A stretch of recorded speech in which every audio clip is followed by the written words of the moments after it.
Talk about barbers and barbershops and guys named Barber in the underworld. There's a lot of them. I want to get this one straight first. Frank Abate was the Chicago, Boston, Calumet City, Illinois. He had a good practice down there. He got into some tax trouble. And the rumor was, or made it back to Chicago, that he cut a deal to stay out of prison on these tax charges. So they picked him up, shot him in the face, yeah, in Hot Springs, Arkansas, where he went to run away. And they found him anyway and killed him, left him there. Two of his guys, Vitale and this other guy, Tommy Nagel, were killed as a follow-up to that. Nagel was gunned down while he was getting his hair cut in a barber shop in Illinois. Then we've got the hole in the wall bar. It was supposed to have been. I did a thing on this. It's here someplace you can see it. The building is still there, by the way, in New York. It was supposed to be the most vicious bar in the city. It was called the Suicide Bar. In 1855, there was this epic saloon fight there between two waterfront thugs who both worked for the Daybreak Boys. The Daybreak Boys, some people think they were a newspaper creation, but anyway, they may have been a real gang. The two thugs were Slobbery Jim, we have no last name on Slobbery, and Patsy the Barber. We have no last name on Patsy. So this big fight breaks out. Slobbery Jim killed Patsy the Barber, and then he was forced to flee the city because otherwise they were going to kill him. Then we've got Lenny Patrick and Dave Yaris, who were prolific killers. They shot Reagan. They shot Reagan being the race wire guy. A lot of other people, but they were big gamblers. Oh, and there's also a rumor going around, if you believe this sort of thing, that they played a role in the JFK assassination. I don't, some of you know I don't buy into that. But anyway, they were in the Lawndale district, which was at that time in the 40s a heavily Jewish neighborhood, and they ran big dollar poker games, and it was all pretty civilized. But they were violent guys. They made their payments. You had to drop by and make their payments to their barbershop that they owned. Neither one of them was a barber, but they owned a barbershop, and it was at 330 Roosevelt. Who else have we got here? Albert Anastasia, I think we all know about him.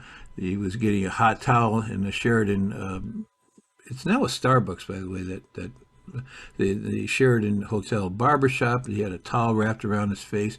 There's 11 people in the shop. It was a really tiny place. There were 5 barbers, a manicurist, 3 shoeshine boys, 2 other customers. These 2 hoods walked in. I think it was more than 2, actually. And they fired 10 bullets into Anastasia's head and neck. And there was a guy named, remember Joseph Barbara, the guy who ran the thing in Appalachian, the meeting in Appalachian? He was called Joe the Barber. Then we've got Salvatore La Rosa. He was a Philadelphia restaurateur. He was an associate of mob guys. He was close in with them, but he wasn't a mob guy, apparently. He was known within the mob, though, Sam the Barber. Even in his obituary, which I posted here, he was Sam the Barber. Then we have Jake the Barber, that piece of garbage. He put Roger Toohey behind jail for 25 years. He was an international swindler. He ended up running the Stardust Hotel Casino in Vegas for the mob. Well, his wife did, actually. And then he got himself a presidential pardon. Then we have Ralph Danilio, who was called Ralph the Barber. He was a thug. He was with the Navy Street gang in New York. He was a big extortionist. He did labor racketeering. This is around 1900. What happened was the Camorra War broke out in 1916. He fled the city after there were just too many executions. He may have had something to do with the killing of Nicholas Morello, maybe, who knows, in 1916. So he hid out in Nevada. Imagine Nevada in 1916 for a New Yorker. So anyway, he was arrested there, and he returned to New York. He found out that the gang hadn't taken care of his family, as they said they would if he kept quiet. So he broke his promise. He gave state's evidence. The testimony led to the arrest of most of the Navy Street guys and a lot of Camorra thugs. And that effectively ended the war and let the mafia, what we know as the mafia, to take over things. Then we've got, watch me screw this up, Giuseppe Gallucci. I'm just going to use this. He was called Gallucci the King in Italian Harlem and the rackets between 1910 1915. A bunch of Neapolitan extortionists run by this guy Zuppo Prisco started to harass Gallucci for money, and he just said, I'm not going to pay. I'm a mob guy. I don't pay. So they gunned down Gallucci's brother and then several more of his entourage when he refused to pay. So Gallucci calls a meeting with this guy Prisco on December 16th, 1912. He says, look, I'll tell you what, why don't we meet at a barbershop? It's run by one of Prisco's allies, the Del Guido brothers. So Prisco goes to the meeting. Gallucci suddenly gets ill, and he couldn't leave the back room of his bake shop that he ran on 318 East 109th Street in New York. So he sends a messenger to find Prisco. He says, look, come on to my shop. Prisco says, all right, stupidly. He goes in the shop.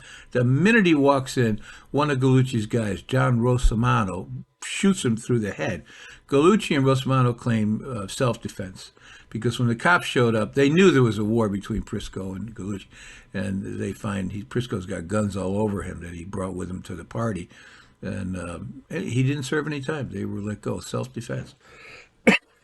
Then we've got Michael Savona. He tried to extort payments from a barber named Andrea Gambino. That's a man's name in Italian, I think. Anyway, it turns out Gambino was related to Joe Morello, a vicious gang leader. So Morello tells Gambino, good, fine, have him come and get the money. So Savona comes to get money, and Morello's waiting for him, and he shoots him dead. The way the story came out in the news was that the barber, Gambino, shot Savona when he showed up, but I don't think so. Then September 17th, 1926, we got a very, very young Sam Giancana is indicted for murder. He was a teenager, just a baby, and he was the wheelman. He was an excellent driver. In an incident with other 42 gang members. He was a member of the 42 gang. 42s are made up of a who's who of organized crime in Chicago. Most of them, several would lead the mob after Arcota. Anyway, they went into this barbershop, and this guy, William Girard, was there, and they tried to rob him. Girard decides he's going to fight back, so they shoot him and kill him. Unfortunately, the only one who gets identified is Giancana. The police arrested him, dragged him in. They worked him over really, really good to tell him who shot the thing. All they had him for was driving a car. Nothing came of it. He didn't squeal. Here's another. Frank Nitti was a barber before in New York City before he to the Italian neighborhoods, and that was why he came to Chicago. And in Chicago, he met a guy named Louis Greenberg, who was this really slimy guy. It was Greenberg who introduced Nitti to Al Capone, and there it goes. Greenberg later stole most of Nitti's cash, or tried to. I think he actually did steal it, and they killed him for it. Now we've got Big Joe Leonardo. He was a member of the Cleveland mob during Prohibition. He was murdered in a barbershop that belonged to the Perello brothers.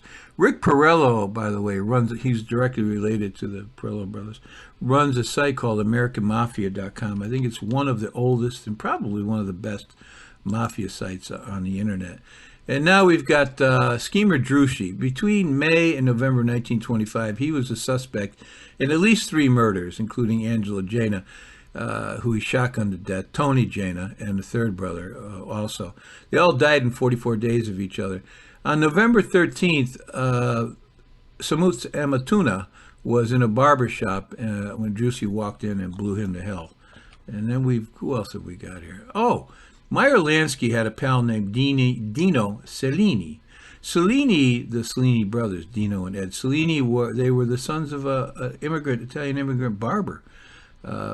If you believe the silliness, supposedly Lansky sent Cellini, who was, basically a big-time gambler and a gopher for Lansky. He sent him to a mob conclave where they were going to talk about killing President Kennedy, asked him not to do it.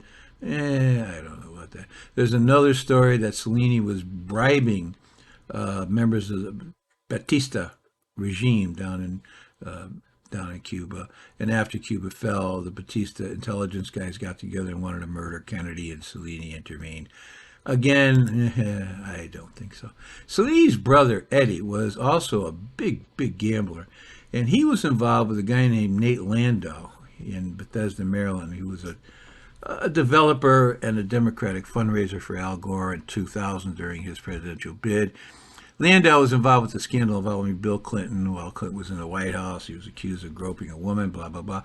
I had the displeasure of having to deal with Landau in another life when I was in politics, and my boss needed him for something, and I had to deal with him. And One of our conversations ended with Landau screaming over the phone, "Who the fuck are you? Who the fuck do you think you are?" Just a great guy. Anyway, let's go over to California. Harry Greenberg was an unfortunate character. He had been involved with the mob in New York and Bugsy Siegel. So he goes off for his morning newspapers, and his wife, Ida, is there, and she thought she heard a tire blowing out. And she said, "As I got closer, I saw the blood. I opened the car door, and there was my husband, sat, slumped in the seat. I screamed, Harry, Harry, wake up." Greenberg was shot in the head 3 times with a .380 caliber revolver. I don't know. That might be a .38 caliber revolver. Anyway, Bugsy Siegel, Harry the Champ Seagal. There's Bugsy Siegel and Harry the Champ Seagal, and Frankie Carbo. Frankie the Pug Carbo were suspected in the murder. The reason this fits in the barber category is Seagal was Harry the Champ, ran a barbershop in Hollywood that was all the place to go in the 1940s.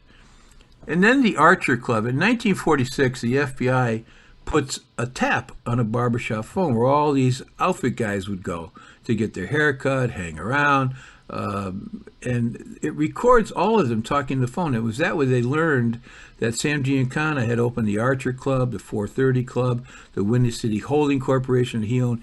That these places, the Windy City Holding Corporation was just a massive bookie operation. And these places he was using to buy into the black side of Chicago so he could run the rackets over there. His partner in all this was a state representative named James Aducey, who was a remarkably, brilliantly corrupt guy. So everything was run through Aducey. They also learned that Giancana, on this wire, they'd also learned that Giancana had been promoted to Arcota's underboss. Then we've got Anthony DiGrazio. He was an interesting guy. He had been a police lieutenant and saw absolutely, it's remarkable, saw nothing wrong in going with Arcota and his wife on a tour of England, France, Italy, Switzerland. Because he brought his wife with him and the four of them were touring around. He didn't think there was anything wrong with that. He said he was acting as his bodyguard, and that's why he hung around for 39 days. Anyway, reporters weren't used to American gangsters strolling around Europe, and so they got all these photos of these guys around. DiGrazio was fired when he got back. They just said, "This is, ridiculous." And I think he got the job back later. I'm pretty sure. He had also gone with Arcota on his 1934 honeymoon as, again, his bodyguard. Isn't that amazing? You got to take a bodyguard with you on your honeymoon. He was eventually fired. I think he got once before, by the way, for accepting a bribe in 1922. Then he got the job back in 1924. He was a pretty rough guy. He was a private guard at one time at a bank, I think, and no, at the LaSalle Hotel in Chicago. He worked as a security guard, plainclothes security guard. This guy tried to rob the place, Frank Breuer, and DiGrazio shot him dead. And DiGrazio shot in the left arm as well. How this fits into Barbers is that his brother was Rocco DiGrazio. He was an undertaker who was all the rage with the Chicago mob guys. Rocco was arrested at a barbershop, 954 Harrison Street, 1934, with Tony Arcota and Sam Golfbag Hunt for disorderly conduct. There was a big fist fight that happened there. Golfbag Hunt, by the way, was an Italian despite the name, and he really did carry his guns in a golf bag. Well, on one occasion he got caught with the guns in a golf bag. Where are we going here? Oh, and then lastly, Johnny Torrio. He died of a heart attack in Brooklyn. I wrongly said once he died in Cleveland. I think he did. He died in Brooklyn while he was getting a haircut. They took him to a nearby hospital, but he died anyway.